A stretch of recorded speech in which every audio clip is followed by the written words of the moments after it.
우리는 지난 몇 주 동안 주님 오심에 대한 이야기들을 계속해서 해왔습니다. 하나님이시며 창조자이시고 섭리자이신 분이 피조물로 오셔서 우리의 구원을 선포하셨습니다. 이 놀라운 사건을 한 단어로 표현한다면 그것은 바로 복음이라고 할 수 있을 것입니다. 이 복음은 모든 인류에게 허락되어진 은혜입니다. 그러나 이 은혜를 받기 위해서는 전하는 사람이 반드시 있어야만 합니다. 성경은 복음이 사람을 통해서 전달되어지는 과정을 하나님의 지혜라고 표현했습니다. 예수님께서 지상의 사역을 마무리하시고 승천하실 때 제자들을 향하여서 이렇게 말씀하셨습니다. 예수께서 나와 말씀하여 이르시되 하늘과 땅의 모든 권세를 내게 주셨으니 그러므로 너희는 가서 모든 족속으로 제자를 삼아 아버지와 아들과 성령의 이름으로 세례를 베풀고 내가 너희에게 분부한 모든 것을 가르쳐 지키게 하라. 볼지어다 내가 세상 끝날까지 너희와 항상 함께 있으리라 하시니라 그랬습니다.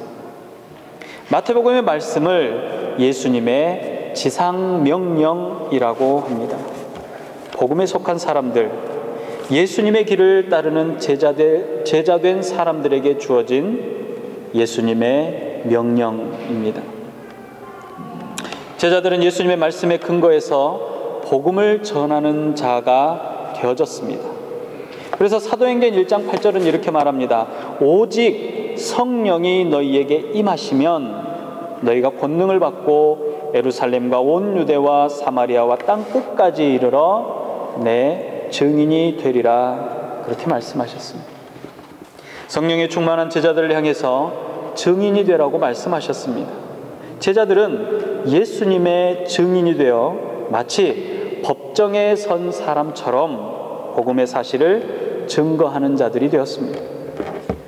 예수님을 직접 따라다니며 함께 먹고 함께 자던 사람들만큼 확실한 증인은 아마도 없을 것입니다. 사도의 권위라는 것은 어쩌면 예수님과 동행하며 그 가르침을 직접 체험함으로 시작되어졌다고 해도 과언이 아닐 것입니다. 바울은 흩어져 있던 유대인 디아스포라인들과 이방인들에게 사도의 권위를 갖고 복음을 전했습니다. 바울이 흘린 땀과 피는 지금 저와 여러분들에게까지 전달되어 복음의 기쁨을 누리게 만들었습니다. 물론 우리에게까지 전달되어진 이 복음은 결코 쉽거나 간단하게 전달되어진 것은 결코 아닙니다. 우리는 분명히 어렵고 힘겹게 나에게까지 왔음을 기억해야 합니다. 오늘 본문의 고린도는 찬란한 그리스 문화를 가득 담고 있던 문화와 또 문명의 요충지였습니다. 그리고 그들은 무역을 통해서 그들의 삶을 풍요롭게 만들었습니다. 그들은 자신들의 문화를 아주 자랑스럽게 생각했습니다. 여러분들 전도하실 때 어떤 분들에게 전도할 때 가장 어렵고 힘들던가요? 아마도 평안하고 풍요로우며 누림의 삶을 살아가는 사람들에게 전도할 때 참으로 어려웠던 것을 경험하셨을 것입니다. 전하는 자의 간절함이 무색할 정도로 평온한 사람들입니다. 그들에게는 간절함이 없습니다. 복음이 아니면 안 된다라는 간절함이 없다는 이야기입니다. 사실 복음에 대한 간절함이 없는 평안은 구원으로 인도하는 길에 가장 큰 걸림돌입니다. 고린도라는 도시, 고린도의 지역에 살고 있는 사람들이 바로 그러한 사람들이었습니다. 시장옥이나 사람들이 모인 자리에서 자신의 철학을 드러내며 웅변하던 사람들은 새로운 도시로 이동할 때마다 그 도시의 아름답고 찬란한 문화를 말로 찬양합니다. 그리고 무엇보다도 자신이 얼마나 유능한 사람인지, 자신이 얼마나 뛰어난 사람인지를 사람들에게 어필했습니다. 사람들은 자신들을 칭찬하고 높은 명성을 자랑하는 뛰어난 웅변가에게 돈을 던져줬습니다. 때로는 그들을 자신의 집에 초대해서 자신의 집에서 머물게 하고 무대를 만들어서 이웃들을 초대합니다. 그리고 그 초대를 통해서 자신이 얼마나 대단한 사람인지를 사람들에게 자랑하고 싶어 했습니다. 바울이 복음을 전하던 시대의 상황이었습니다. 그러나 바울은 고린도에 도착해서 복음을 전할 때 훌륭한 말이나 지혜로 하지 않았다라고 말합니다. 그 이유는 1장 17절에 보면 이렇게 말합니다. 그리스도께서 나를 보내심은 세례를 베풀게 하려 하심이 아니요 오직 복음을 전하게 하려 하심이로되 말의 지혜로 하지 아니함은 그리스도의 십자가가 헛되지 않게 하려 함이라 그랬습니다. 말의 지혜라는 말은 감언이설과 같은 말입니다. 풀어서 이야기하자면 속이는 말이나 듣는 사람이 듣기 좋게 하는 말, 듣는 사람을 위해서 잘 포장된 말입니다. 말을 듣는 사람들을 설득하기 위해서 사용되어지는 말하는 기술, 말을 잘 이해할 수 있는 기술을 사용하지 않았다라고 바울은 고백합니다. 바울은 오직 십자가에 못 박히신 그리스도에게만 모든 초점을 맞추기로 작정한 사람이었습니다. 십자가는 어떤 것입니까? 십자가는 유대인에게는 걸림돌이며 헬라인에게는 어리석은 것이라고 했습니다. 무엇보다 강력하고 뛰어나고 아름다운 것들을 위대하게 여기는 헬라인들에게 유약한 모습에 십자가에 매달린 예수는 어리석음 그 자체였습니다. 표적을 구하던 유대인에게도 저주의 대명사인 나무에 달린 예수는 구원자로 인정할 수 없는 그런 존재였습니다. 그럼에도 불구하고 바울이 전하는 복음은 오직 십자가에 못 박히신 예수 그리스도의 구원이었습니다. 당시 도시를 떠돌며 웅변하던 이 웅변가들은 아첨하는 사람들이었습니다. 그들은 말을 할 때 사람들이 기뻐하는 말이 무엇인지를 알았습니다. 사람들이 자신들의 말에 귀를 기울일 수 있는 단어가 무엇인지를 잘 알고 있던 사람들입니다. 그들은 사람을 기쁘게 하는 것을 목표로 했습니다. 그러나 바울은 오직 예수님의 명령을 따르는 사람이었습니다. 바울이 자신이 전한 복음을 전할 때 그 복음이 결코 오염되거나 훼손되지 않기를 소망했었습니다. 여러분들 어떤 말로 복음을 전하고 전도하십니까? 교회 같이 갑시다. 우리 교회는 사랑이 넘치는 교회입니다. 교회를 가면 안 풀리던 인생이 활짝 펴지고 만사 형통함을 얻습니다. 교회 가면 자녀들이 복을 받고 산업이 번창하게 됩니다. 집에만 있지 말고 집에 있으면 뭐합니까? 교회라도 가서 사람들을 만나고 이야기하고 웃다 보면 외로움도 걱정도 저 멀리 가버린답니다. 교회 가면 좋은 신랑감, 좋은 신부감들이 있습니다. 우울증이요? 우울증 그거 교회 가면 다 나아버립니다. 어떻습니까? 복음을 전하면서 우리가 늘 함께 이야기하는 이야기들이 이 안에 있지는 않습니까? 사람들에게 조금이라도 더 관심을 갖도록 하기 위해서 하는 말들입니다. 그러나 이런 말들은 사람들이 듣고 싶어하는 말입니다. 이런 말들을 통해서 내가 하려고 하는 말, 내가 전하려고 하는 것을 잘 포장하고 있는 것입니다. 믿지 않는 사람들에게 간절한 것이 무엇인가? 그것을 찾아내서 그들이 듣고 싶어하는 이야기를 하는 것입니다. 그래서 결국 교회로 나오게 합니다.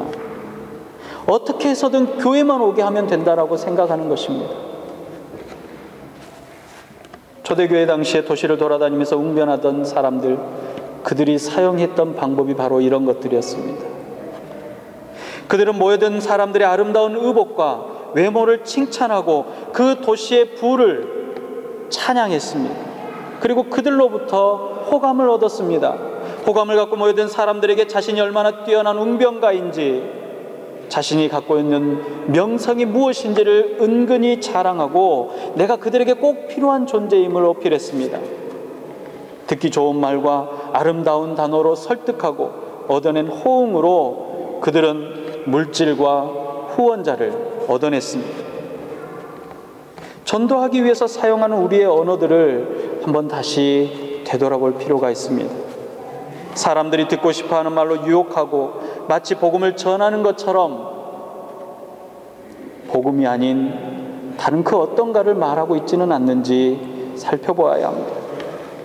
바울은 자신이 고린도에 와서 복음을 전할 때 얼마나 자신이 약하고 두려워했으며 심지어는 떨기까지 했는지 고백합니다. 바울 스스로가 말했듯이 그는 자신이 말에 어눌한 사람이라고 했습니다. 뛰어난 철학자들이나 웅변가들처럼 능숙하고 설득력 있는 연설가가 아니었습니다. 더군다나 힘과 능력을 영웅시하는 고대 그리스에서 그가 전하려고 했던 예수님은 십자가에 처형당한 유약한 존재였습니다. 바울은 심히 두려워했고 사람들 앞에 설 때마다 떨었습니다. 그런 바울의 복음 선포에 성령의 능력이 나타났습니다. 바울은 자신이 전한 복음이 설득력 있는 지혜의 말이 아니었다라고 고백합니다. 바울은 사람들이 자신의 말을 듣도록 교묘한 수단으로 사람들을 유혹하지 않았습니다. 오직 성령의 나타나심과 능력으로 전했습니다. 그의 말은 달콤하지도 위대하지도 않았지만 그의 말 안엔 성령의 능력이 있었습니다. 바울이 전하는 복음을 듣던 고린도 사람들이 성령의 능력에 힘입었습니다.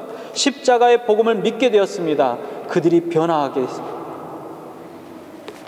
바울이 전한 순수한 복음은 사람들로 하나님을 경험하게 했습니다.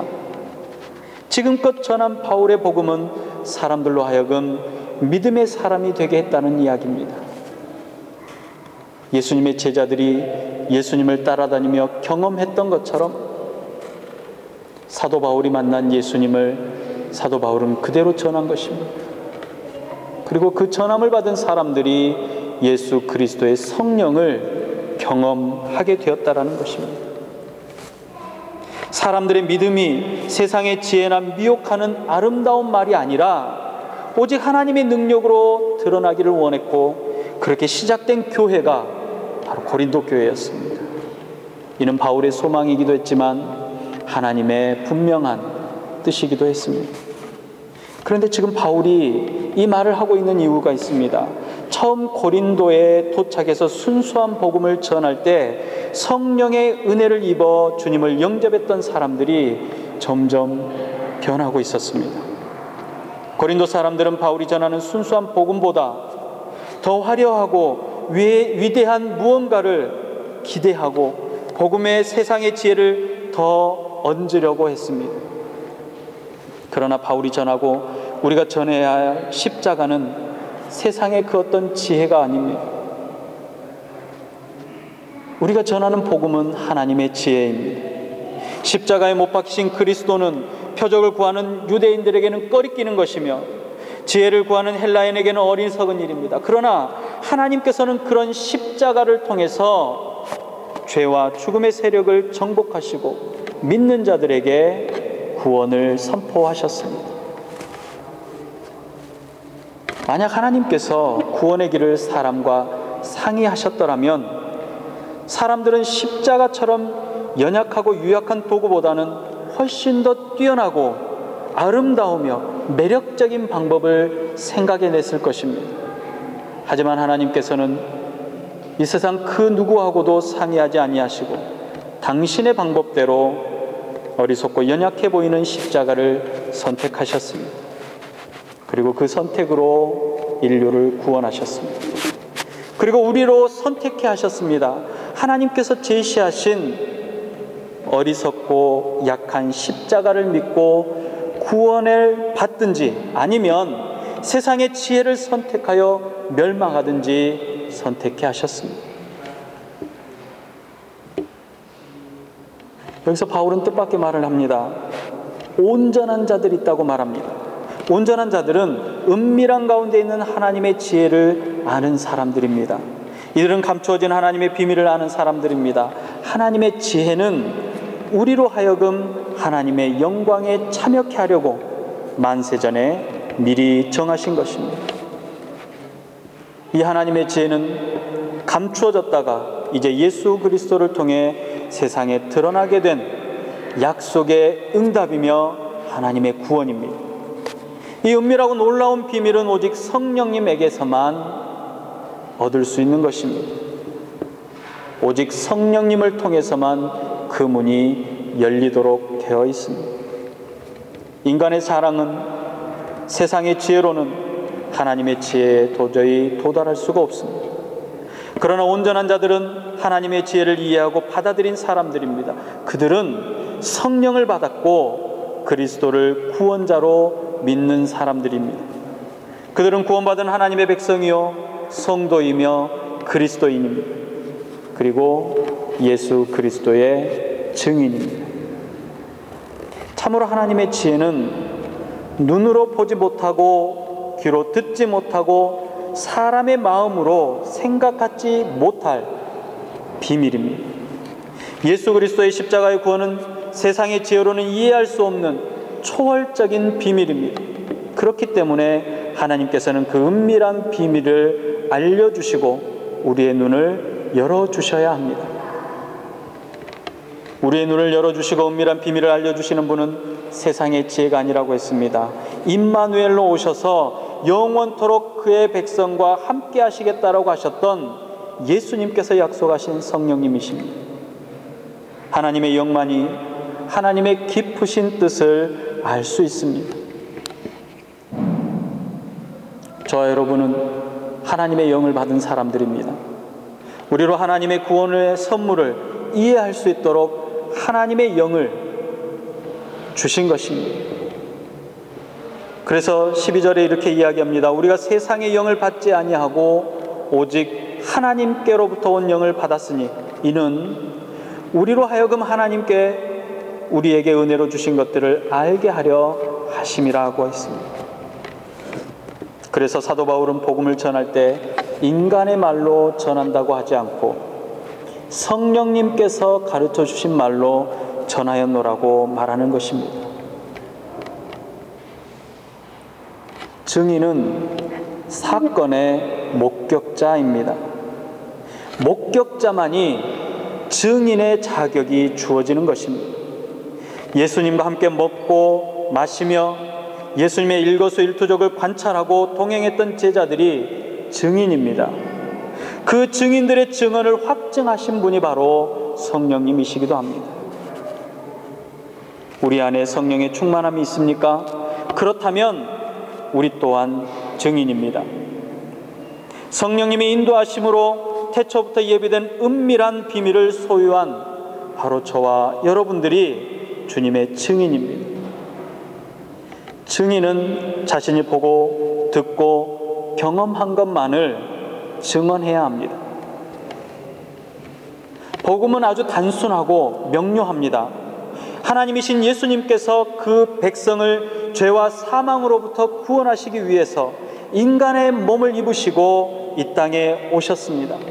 나의 죄를 위해 물과 피를 쏟아 십자가에 죽으심으로 결국 승리하셨습니다. 승리자이신 예수님께서 나를 택하시고 부르셨습니다. 영광스러운 하나님의 나라의 백성 삼아주셨던 것입니다. 이 구원의 은혜가 바로 나의 증언입니다. 예수님께서 지상명령을 주시고 나에게 세상 끝날까지 증인이 되라고 부탁하셨습니다. 주님은 우리로 하여금 누군가의 스승이 되도록 세상에 보내시지 않으셨습니다. 복음을 전하는 증인으로 세상에 보내신 것입니다. 주님 승천하신 이후에 세상은 단 한 번도 주님을 만난 적이 없습니다. 그러나 세상은 증인되는 그리스도인을 통해 주님을 만나게 될 것입니다. 아직 구원의 은혜와 하나님의 비밀을 모르는 분들에게는 성령의 인도하심이 있기를 바랍니다. 이미 성령의 은혜 아래 계신 분들에게는 삶 가득 성령님의 드러내심을 통해 주님의 증인이 되시기를 바랍니다. 성령님의 동행하심과 인도하심이 우리의 삶 가운데 예수 그리스도의 삶이, 예수 그리스도의 능력이 드러나므로 우리를 바라보는 사람들이 주님을 볼 수 있도록 성령님 함께 하시기를 주님의 이름으로 축복합니다. 기도하겠습니다.